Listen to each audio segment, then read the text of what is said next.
Hi everyone, हम लोग probability of error की बात कर रहे थे और हमने देखा था कि एमपीएम के केस में हमने प्रोबेबिलिटी ऑफ एरर डिराइव की थी। अब हम बात करेंगे एक और कॉन्स्टलेशन की,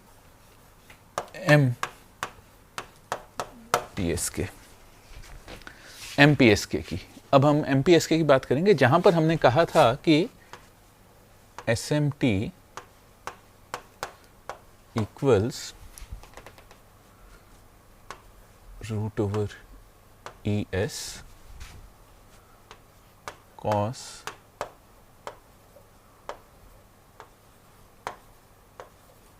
2 pi FCT plus theta m equals real part of root over ES J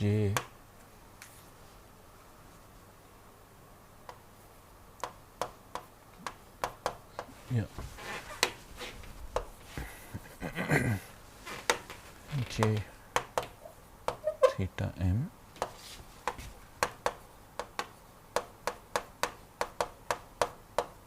real part of J theta m real part of J 2 pi FCT। अब यहाँ पर अगर मैं इसकी कॉन्स्टलेशन बनाऊं तो थीटा m मैंने देखा था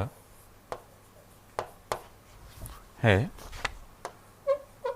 m-1 by m into 2 pi, m-1 by m into 2 pi, ये थीटा m था। तो ऐसे ही आप m equals 1 to capital m equals 1 to capital M। अब अगर मैं इसकी कॉन्स्टलेशन बनाऊं तो कुछ ऐसे बना सकता हूं, ये है, हाँ इसको मैं ऐसे भी लिख सकता हूं एक बार, और SMT को मैं root over ES by 2 cos 2 pi FCT cos theta m minus sin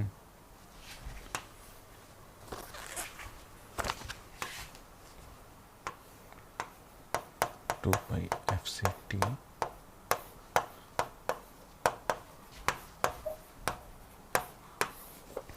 ES को मैं ऐसे भी लिख सकता हूँ, cos 2 pi FCT cos theta m minus sin 2 pi FCT sin theta m। तो अब अगर मैं इसकी कॉन्स्टलेशन बनाने की कोशिश करूँ तो ये है, ये पॉइंट होगा S1T,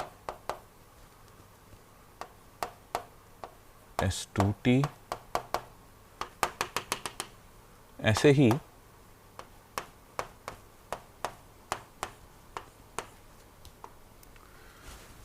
आप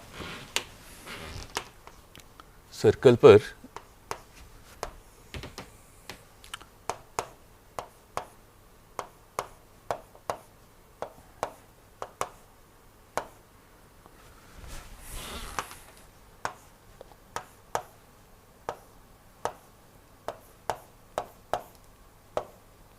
ऐसे ही आप सर्कल पर अलग अलग पॉइंट्स बनाकर और थीटा एमटी कर सकते हैं। अब मैं जानता हूं कि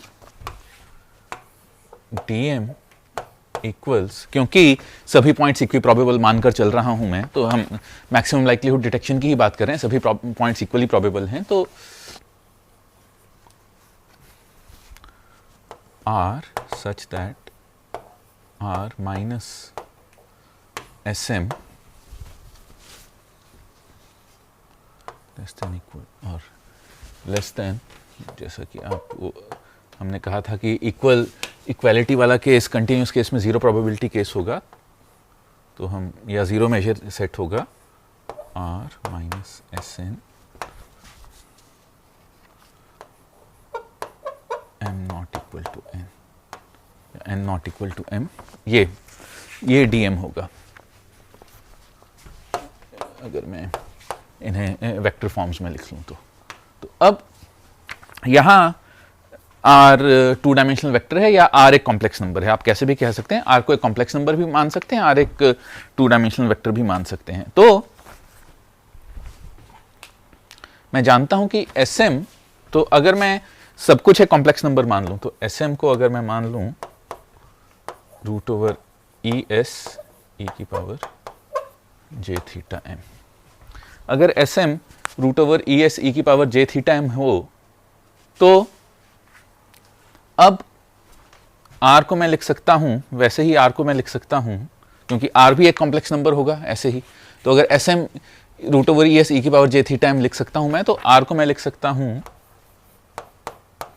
वी ई की पावर जे फाई, तो मैं आर को लिख सकता हूं वी ई की पावर जे फाई। तो यहां पर अब अगर मैं इस कॉन्स्टलेशन की फिगर को ध्यान से देखूं तो मैं ये देख सकता हूं कि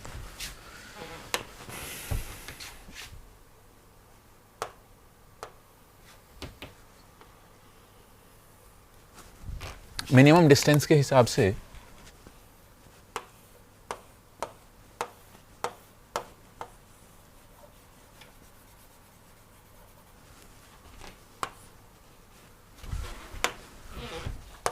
ये D1 है, ऐसे ही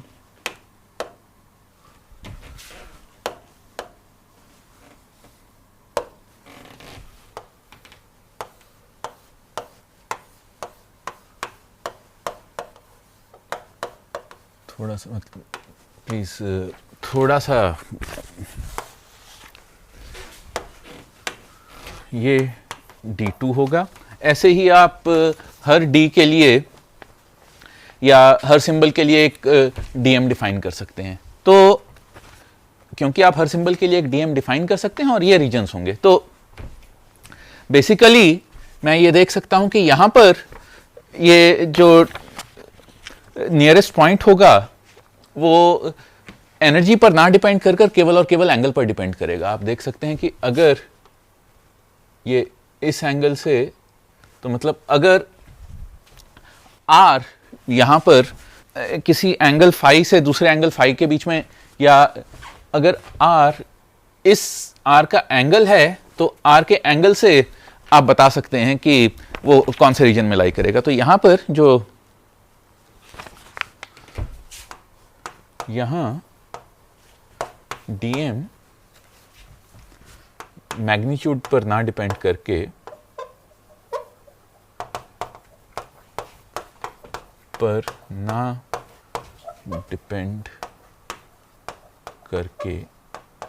केवल एंगल पर डिपेंड, यहां डीएम मैग्नीट्यूड पर ना डिपेंड करके केवल एंगल पर डिपेंड कर रहा है। तो यहां पर क्योंकि डीएम मैग्नीट्यूड पर ना डिपेंड करके केवल एंगल पर डिपेंड कर रहा है, दो ये कॉन्स्टेलेशन सिमेट्रिक है। मतलब अगर मैं पूरी की पूरी कॉन्स्टेलेशन को किसी थीटा एम से रोटेट कर दूं तो भी, मतलब मैं लिख देता हूं, मतलब अगर मैं पूरी कॉन्स्टेलेशन को किसी थीटा एम से रोटेट कर दूं तब भी डिसीजन रीजन्स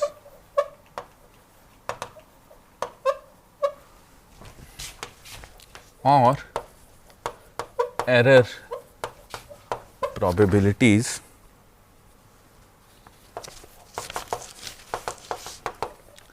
नहीं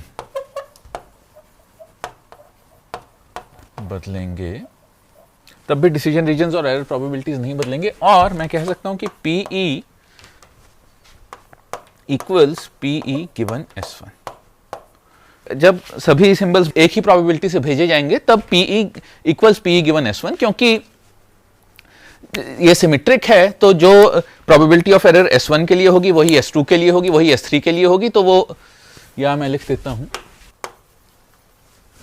इसे कर देते हैं कि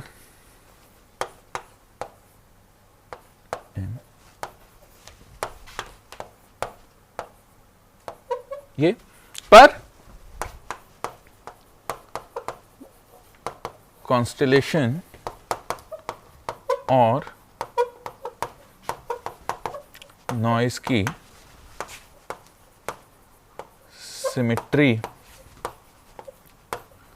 कारण, जो मैंने पहले ही कहा कि ये केवल एंगल्स पर डिपेंड करेगा, डिसीजन रीजन्स केवल एंगल्स पर डिपेंड करेंगे, और क्योंकि कॉन्स्टेलेशन और नॉइज दोनों सिमेट्रिक हैं तो ये डिसीजन एंगल्स बराबर रहेंगे। तो क्योंकि डिसीजन एंगल्स बराबर रहेंगे तो इसीलिए जो प्रोबेबिलिटी ऑफ एरर SM के लिए होगी वही S1 के लिए होगी, तो PE गिवन S1। तो अगर मैं S1 के लिए प्रोबेबिलिटी ऑफ एरर निकाल लूं तो मैं SM के लिए प्रोबेबिलिटी ऑफ एरर निकाल सकता हूं। तो अब मैं यही करता हूं, क्योंकि S1 एक आसान केस है, S1 रियल एक्सिस पर लाई करता है, तो S1 केवल, मैं S1 को लिख सकता हूं S1 is root over ES। S1 को मैं केवल रूट ओवर ES लिख सकता हूं, कोई कॉस नहीं, कोई साइन नहीं, और इसमें मैं नॉइज ऐड, इसमें नॉइज ऐड हो रही है ईटा, जो कि कॉम्प्लेक्स नॉइज है। अब ये ध्यान रखिए कि जो इसमें नॉइज ऐड हो रही है वो कॉम्प्लेक्स गॉसियन है। तो अब R given S1, R given S1 है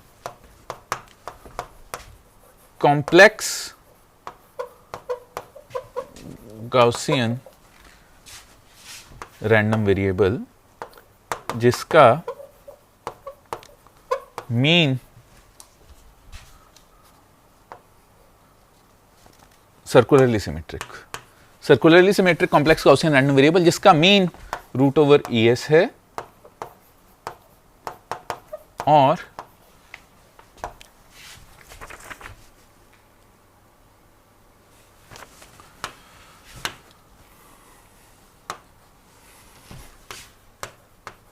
वेरिएंस जिसका मीन रूट ओवर ES है और वेरिएंस N नॉट है। तो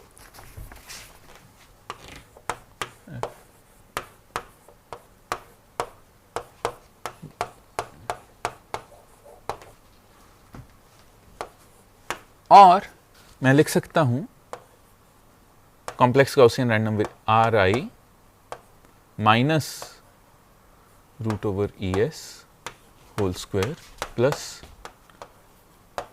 RQ square divided by N not. ये मैं Gaussian complex Gaussian random variable से लिख सकता हूं। आप ये देख सकते हैं कि किसी भी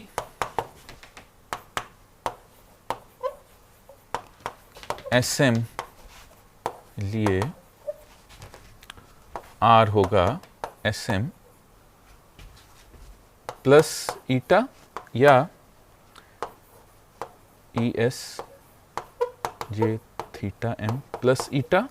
ये अब अगर इसे मैं e की power minus J theta M से मल्टीप्लाई कर देता हूं, तो क्योंकि नॉइज सर्कुलरली सिमेट्रिक है, हम सर्कुलरली सिमेट्रिक नॉइज इस कोर्स के पिछले पार्ट में देख चुके हैं, तो अब अगर मैं इसे e power minus J theta से मल्टीप्लाई कर देता हूं, या sorry e power minus J theta से मल्टीप्लाई कर देता हूं, तो क्योंकि नॉइज सर्कुलरली सिमेट्रिक है तो मेरे पास जो R की फॉर्म आएगी वो यही होगी, SM प्लस ईटा। तो किसी भी SM के लिए मैं प्रोबेबिलिटी रिसीव सिग्नल की प्रोबेबिलिटी डेंसिटी फंक्शन को ऐसे लिख सकता हूं। अब मुझे क्या करना है, R को मैं लिख रहा हूं RI प्लस JRQ। R को मैंने लिखा RI प्लस JRQ पर मुझे यहां पर जो निकालना है वो है DM है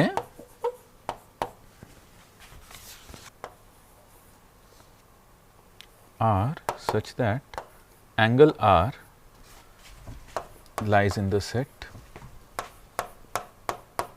pi by m, sorry.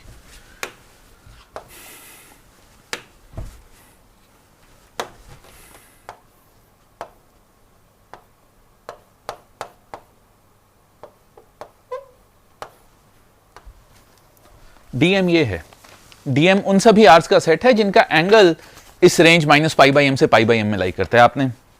हमने कहा कि ये केवल एंगल पर डिपेंड करेगा और एंगल, हाँ हमने ये कहा कि ये केवल एंगल पर डिपेंड करेगा और ये आराम से देख सकते हैं कि अगर ये हम देख सकते हैं कि अगर ये एंगल पर डिपेंड करेगा और ये जीरो है, ये 2 पाई बाई एम है और ये माइनस 2 पाई बाई एम है, अगर ये जीरो है, ये 2 पाई बाई एम है, ये माइनस 2 पाई बाई एम है, तो नेचुरली जो इनका डिसीजन रीजन होगा या डिसीजन थ्रेशोल्ड होगा वो इनका एंगल्स का बाइसेक्टर होगा। मतलब अगर आपका angle received angle pi by M से ज्यादा है तो आप उसे कहेंगे कि आपने 2 पाई बाई एम वाला सिंबल भेजा था। अगर आपका received angle minus pi by M से ज्यादा है तो आप कहेंगे कि आपने माइनस 2 पाई बाई एम भेजा था। अगर आप जीरो तभी मानेंगे जब आपके रिसीव्ड सिंबल का angle minus pi by M से पाई बाई एम के बीच में लाई करेगा। तो मैं ये कह सकता हूं कि प्रोबेबिलिटी ऑफ एरर होगी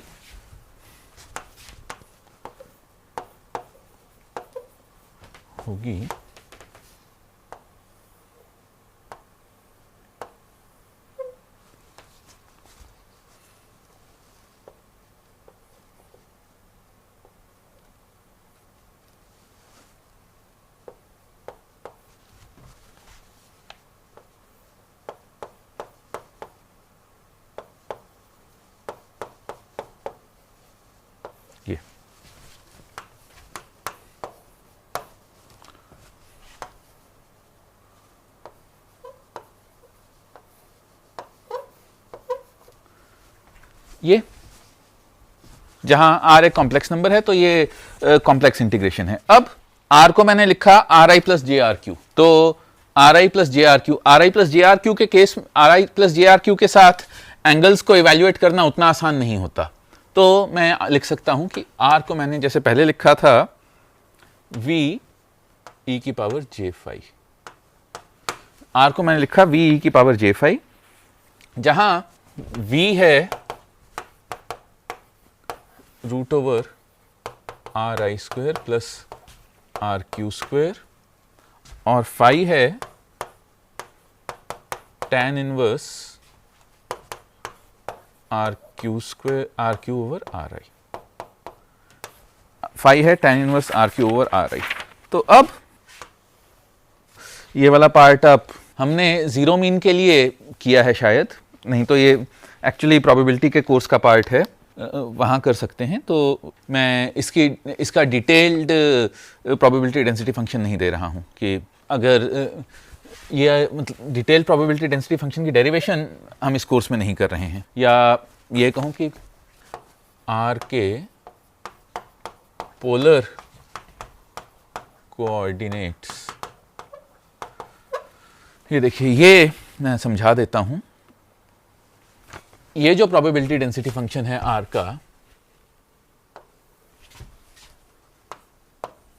का ये प्रोबेबिलिटी डेंसिटी फंक्शन उसके कार्टेशियन कोऑर्डिनेट्स आर आई और आर क्यू की टर्म्स में है। ये आर आई और आर क्यू की टर्म्स में है। आर आई और आर क्यू की टर्म्स में ये इंटीग्रल इवैल्यूएट करना, इस इंटीग्रल की लिमिट्स निकालना बहुत मुश्किल है, क्योंकि इस इंटीग्रल को हम पोलर कोऑर्डिनेट्स में ज्यादा अच्छे से कर सकते हैं। तो आर के पोलर कोऑर्डिनेट्स में हम इस इंटीग्रल को ज्यादा अच्छे से इवैल्यूएट कर सकते हैं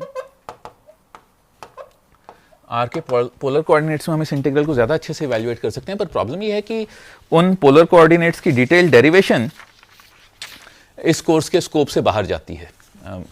मैं करूँगा तो आधा घंटा लगेगा, पर हम वो आधा घंटा बचाएंगे यहाँ पर और मैं सीधा रिजल्ट लिख दूंगा।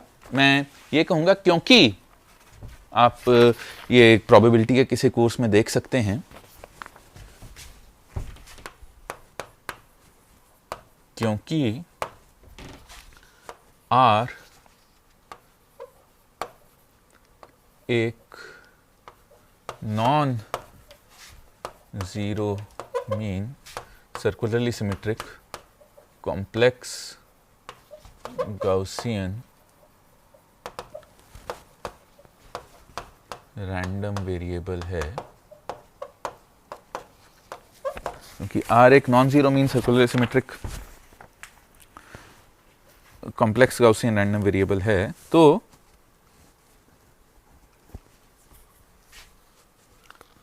F R इक्वल टू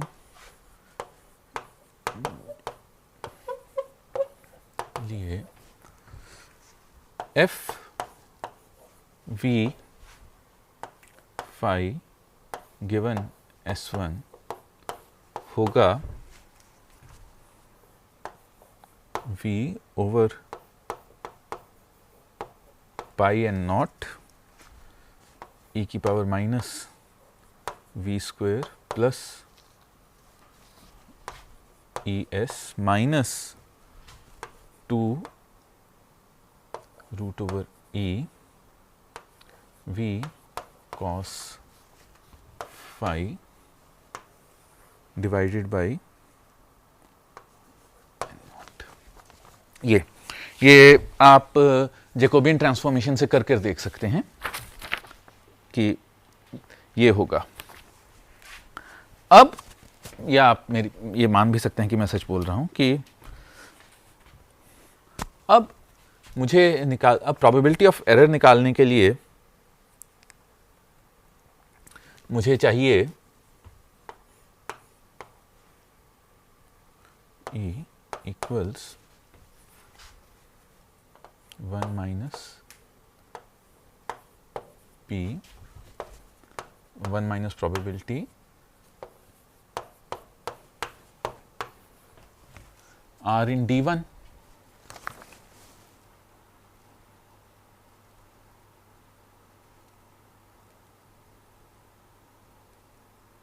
इसको ठीक करता हूं। ये D1 की डेफिनेशन है, DM की नहीं। उसमें आप थीटा एम लगाकर और theta M minus pi by M, theta M plus pi by M करके इसे DM कर सकते हैं, पर ये D1 की डेफिनेशन है। इसको प्लीज ठीक कर लीजिए। 1 minus probability R in D1। अब प्रोबेबिलिटी R इन D1 निकालने के लिए R इन D1 है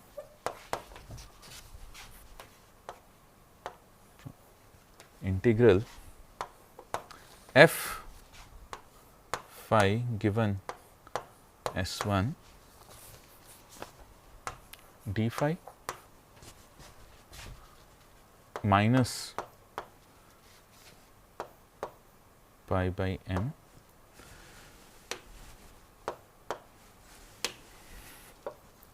से F phi given S1 minus pi by M से पाई बाई एम। तो ये F phi गिवन S1 होगा 0 से infinity F V phi given S1 dV। Naturally ये given S1 received signal R के phase का marginal given S1 receive signal R के phase का मार्जिनल पीडीएफ है। तो अब अगर मैं इसे लिखने की कोशिश करूं तो ये कुछ ऐसा दिखेगा। तो probability R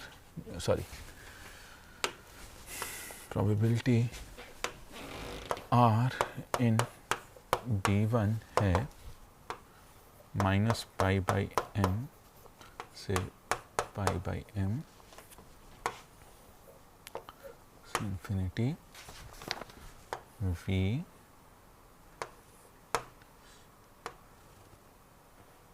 v square plus ES minus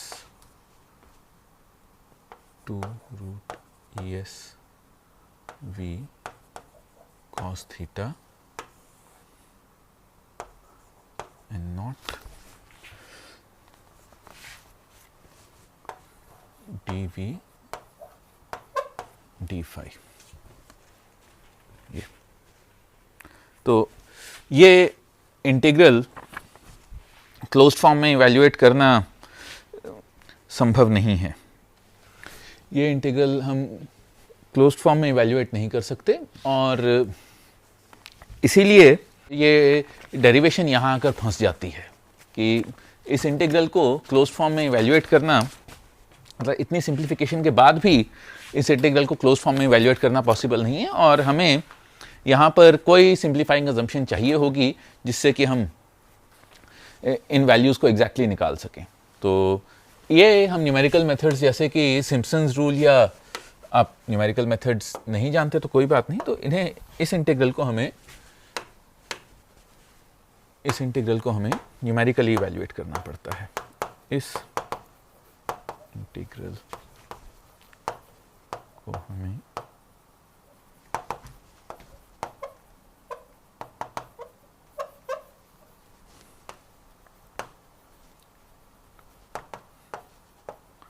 करना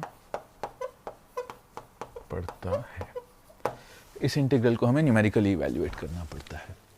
तो यहाँ पर ये एक प्रॉब्लम है कि हम ऐसे इंटीग्रल को क्लोज्ड फॉर्म में नहीं इवैल्यूएट कर सकते। ऐसी ही एक और प्रॉब्लम हमारे पास QM की प्रोबेबिलिटी ऑफ एरर निकालते हुए आएगी, जो हम अगले लेक्चर में देखेंगे। तो अगले वीडियो में हम देखेंगे कि कैसे हम QM की प्रोबेबिलिटी ऑफ एरर नहीं निकाल सकते हैं, और उसके बाद हम इस सारी प्रॉब्लम का एक सोल्यूशन देखेंगे। Thank you.